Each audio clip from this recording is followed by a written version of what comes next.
In a world where change is the only constant, Mo Shamil stands at the forefront, guiding title professionals to not just grow their businesses, but to master the art of innovation. With every episode, you're handed the keys to unlock unparalleled growth and stay ahead of the curve. Get ready for a transformative journey.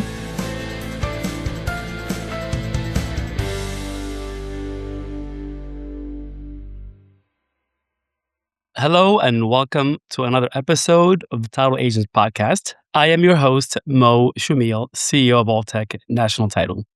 Today's guest is Janis Gaines, founder of Real Estate Closing Path, a company dedicated to training, developing confident, knowledgeable title professionals.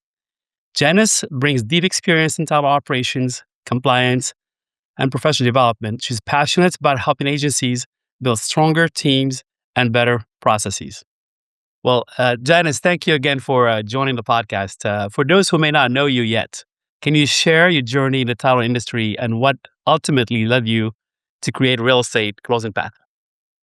Sure. Thanks, Mo. I'm glad to be here.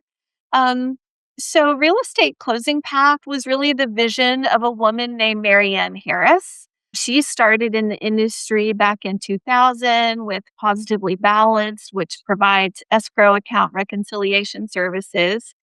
And then she also started a second company called Positively Closed in 2020 to offer remote closing support solutions.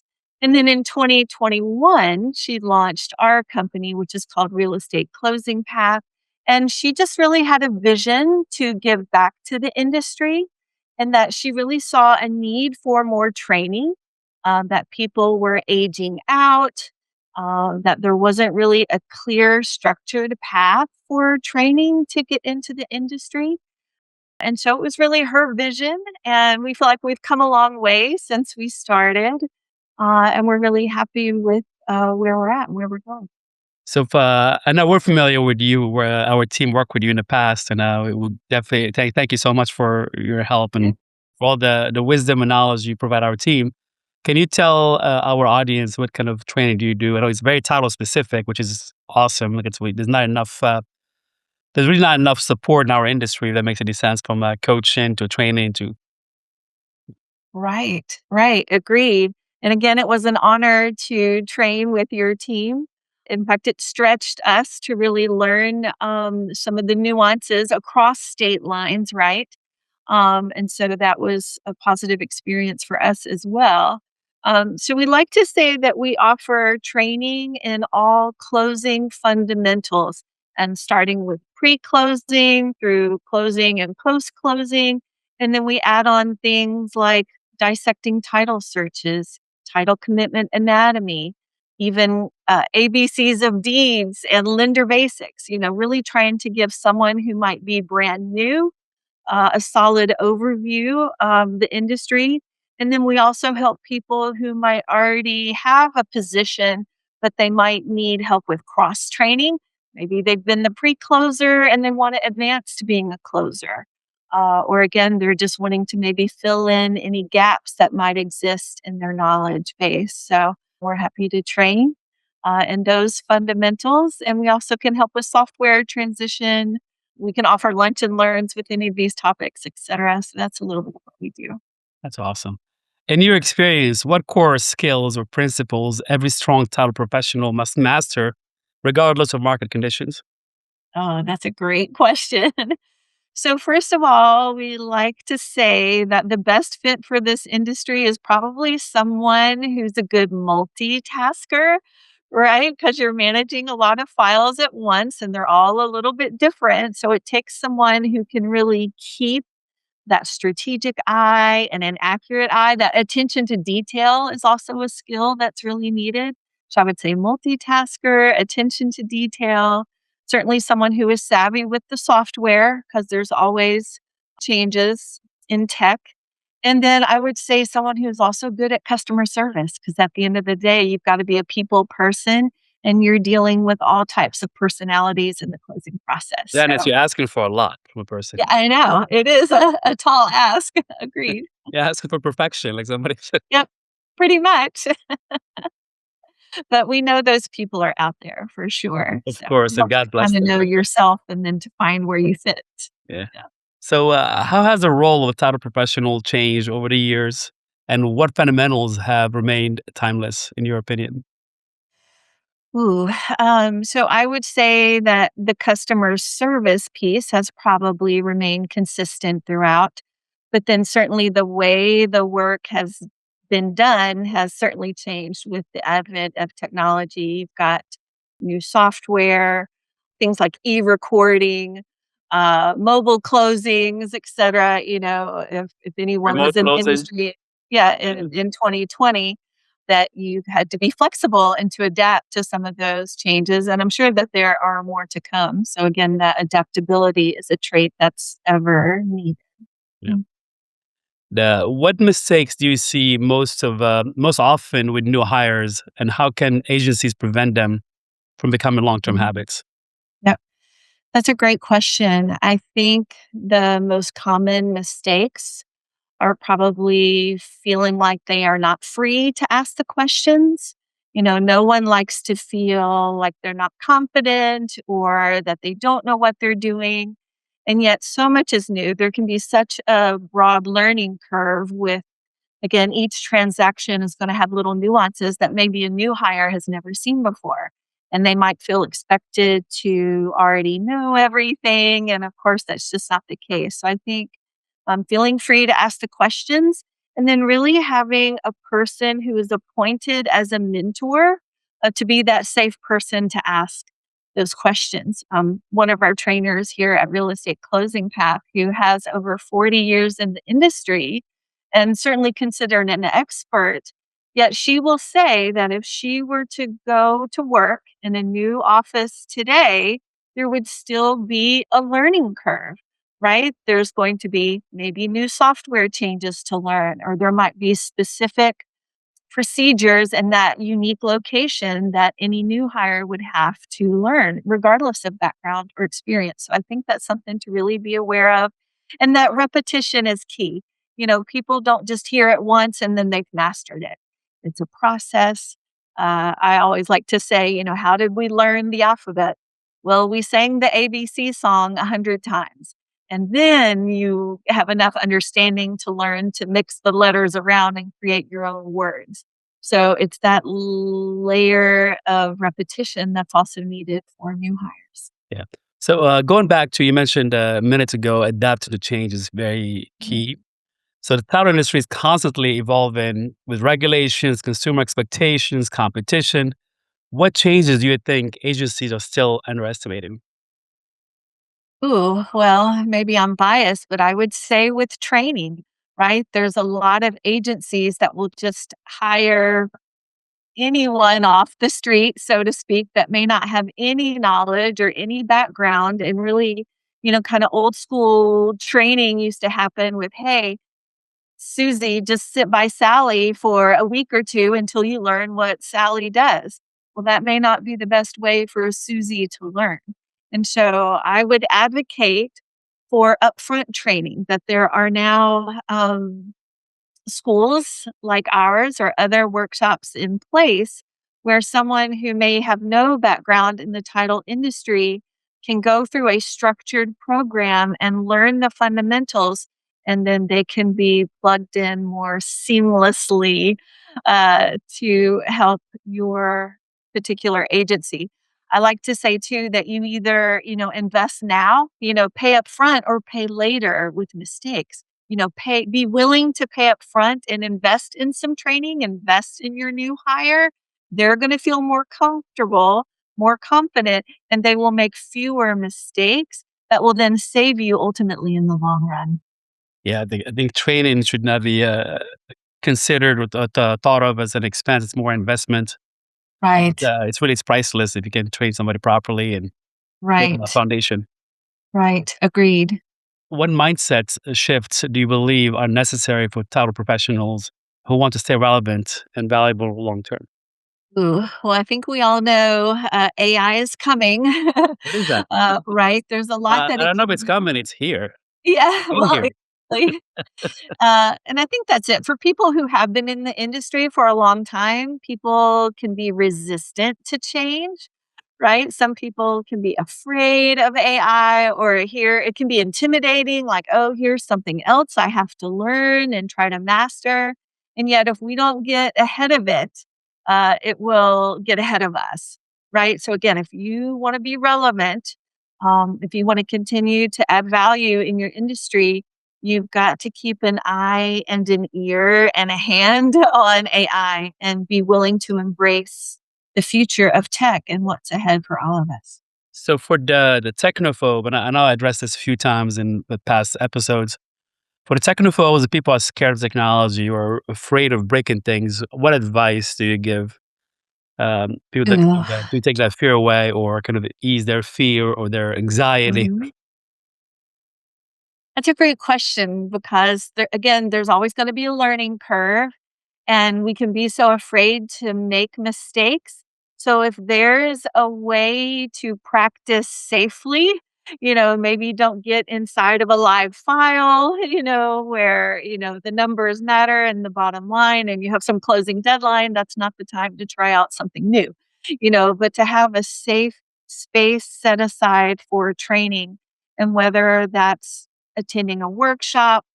I really think someone in every office should have an AI expert or a consultant, someone on Ambassador. Yeah. call, someone who, not everyone can read every article or attend every training, but someone needs to be appointed to be that person in that office, and then hopefully paying it forward to spread the knowledge.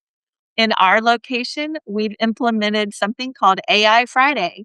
And Oh, every Friday morning for a couple of hours, we pick some new AI platform because there's 100 now. Like you said, it's here. And we just try to play around with it. We try to learn. We'll go listen to a YouTube video. We'll try to find someone who's an expert in that and then try to play around with it in a fun sense. And then think about, okay, how could we use this in our organization? Does this have applications for us or not? So maybe playing with it outside of work first, and then how can you bring it into the and work? especially like now, we're recording this show in early February, so it's winter. And most of the country is low season for Yes. business, so it's a great time to kind of sharpen those skills and do some training in January, February, March versus in the spring season when things get really busy with pre-sale. Yeah, absolutely. I appreciate you saying that because exactly, take advantage of that downtime to sharpen your skills, to stay relevant, to stay current, continue to invest in your team.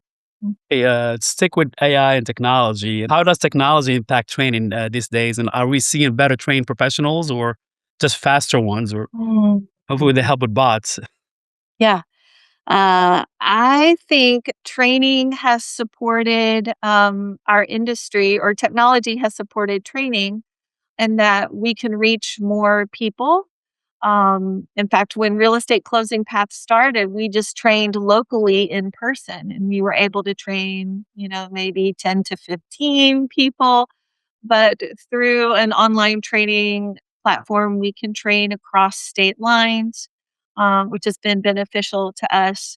The hurdle that we seem to run into with that is accreditation across state lines, or accreditation with technology. For example, in the state of Georgia, where we're located, accreditation is only granted for live classes, or the process to get a video training accredited is so much more time intensive or cost prohibitive. And yet it can be the same information. It can still provide value. And I know it's different in other states. For example, I know Texas has a great accreditation program for on demand training or video training. And we do have a video training library, but unfortunately, that's not always accredited. So I'd like to see the laws catch up with technology, actually. Okay. So, where do you see agencies struggling most when it comes to blending automation with proper education and compliance? Ooh, blending automation. I think it's time on task. Everyone's so busy in the moment, in the crisis of the moment, that it can be difficult to have time, to find the time to step back and again, look at the big picture and to implement new workflows. So something else that we talk about in training, in fact, when we train new students, we like to, I use the term zoom out to see the big picture as much as you can, and then zoom in and focus on a specific task. Or think about if you were trying to orient yourself on a global map, right? First, you zoom out and look at, all of the continents or zoom in on your country or your state, and you gradually get more and more focused and more specific on that unique task. So I think the challenge is finding the time and that right person in your office who is that visionary, who can keep an eye on the future while managing all the critical processes of the moment. So that takes a little bit of nuance of being able to look ahead and yet stay grounded in the moment. It's awesome. You work closely with the agency leaders and managers. What separates agencies that successfully develop talent from those that constantly struggle with turnover? Ooh, that's a great question. I think there's got to be a focus on company culture. The closing industry can have tight deadlines. It takes a high level of customer service. It takes a high level of that attention to detail and multitasking, right? There can be a rise and fall of intensity. And I think the wise agency owners are mindful of that and they help their employees to manage that stress, to plan ahead and then also plan some downtime as needed. If there's an intense day of closings, maybe you're bringing in lunch that day to facilitate the needs in that office. And then people can stay focused on task and they're not having to leave. But then maybe balance that in a slow season where someone might need to leave the office a little bit early. That there's a little bit of give and take in helping to manage stress, again, manage training, to build that confidence and to have that positive rapport, that person's again not afraid to come to you with a request or a question. So again, I think the more successful agency owners are going to be mindful of the needs of their employees when it comes to managing stress, that there's also a clear path to advancement, that they know if they're looking to take on more leadership or responsibilities, that they know a realistic timeline for that and that they have an opportunity to learn those skills, whether, again, through more access to training or attending industry conferences where they're able to network and to take advantage of other training platforms that are out there. That's my personal advice, and something we've been implementing for a while, is doing like lunch and learns, kind of put them on a calendar. Like I think it was Wednesdays, lunch and learn Wednesdays. And it's Yes. not always by title. Sometimes kind of it can change to different topics, so to finance, to health, kind of. So it's Yes. give kind of some little diversity in the training as well. Yeah. I agree with that. And I think it's important to keep the fun. Everyone wants to enjoy what they do. Everyone wants to enjoy coming to work and enjoy the people they work with. So making time for any kind of team building activities, mixing it up a little bit with any kind of friendly games or competitions in the workplace. Or again, a lot of people will implement maybe some kind of book club or something around a self-help topic that is really investing in the whole person. Yeah. So how can agencies create a true career path for professionals instead of just training for the next file? I think that really depends on the vision of the agency owner and their own plans to expand, right? You have small offices that where it's one person that handles an entire file from start to finish, or there might just be one or two people in an office, or do you have 10 people and there's more of a factory process where each task is handled by different people? And then do you plan to own multiple agencies someday? So I think it depends on your vision. We like to say that most people are starting in the industry. Usually the starter roles are the pre-closer or post-closer, maybe a receptionist or file opener. And then usually people are advancing into a closer role. And then I think after time, maybe that person could be an appointed trainer within the office, or again, maybe elevated to an office manager or regional manager again as a person has an eye on expansion. I think that's going to depend on uh, each individual business owner. Let's we stick with the career path. What advice would you give a title professional from escrow officer or processor or paralegal, a closer, different terms, different parts of the country that want to kind of grow into leadership? So I would say to be proactive about your own training. So again, maybe you're employed someplace and your boss maybe is not able to or not willing to invest in your training. You can invest in yourself. So Take again, charge. yes, take charge.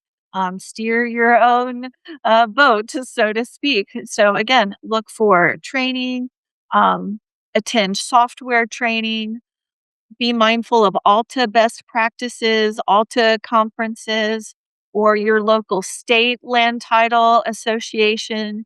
Even just being active on a networking platform like LinkedIn and finding some of those thought leaders that you can follow. I think of Michael Holden, who has a great blog on Yeah, he was a guest a couple weeks ago. So yeah, yeah, and he's been a guest, trainer for us at RECP.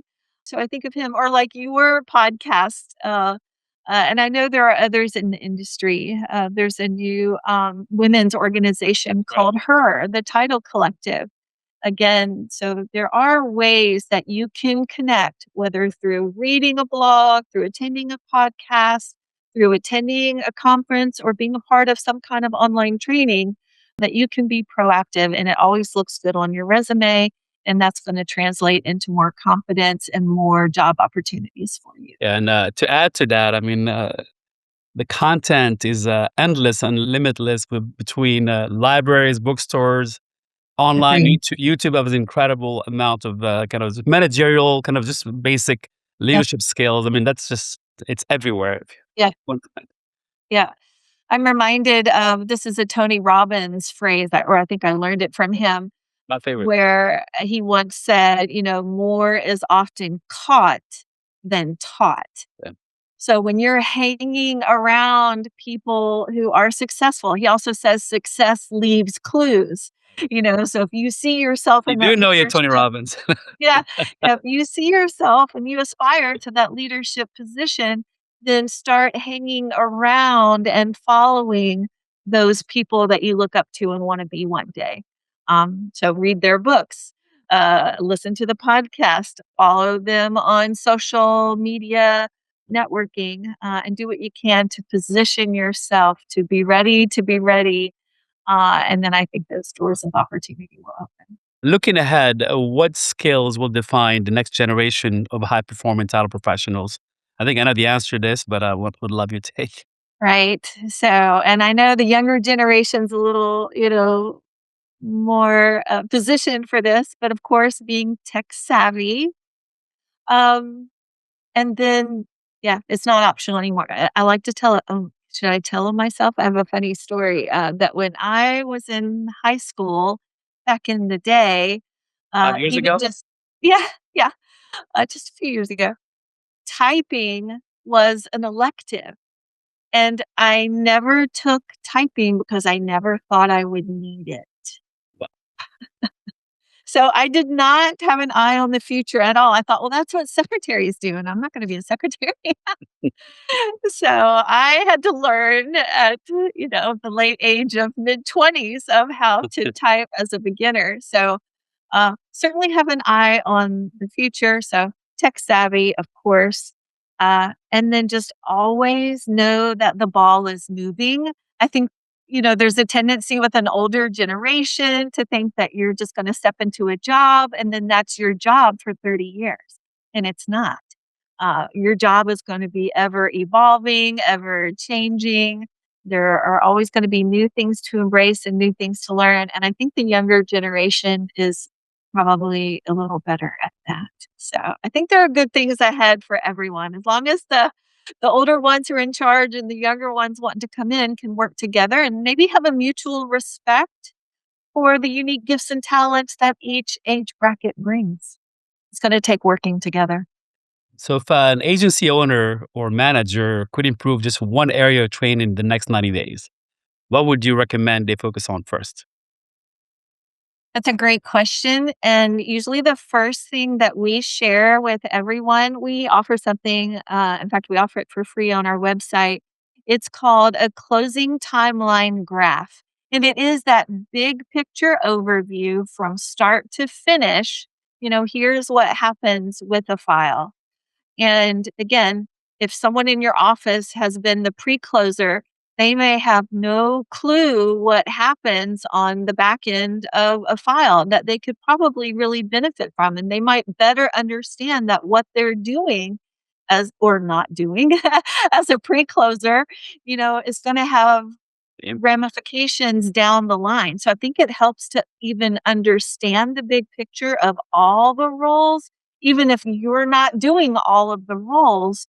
I think there's some advantage to just having more awareness. So I would say start with the big picture. Start with the big picture.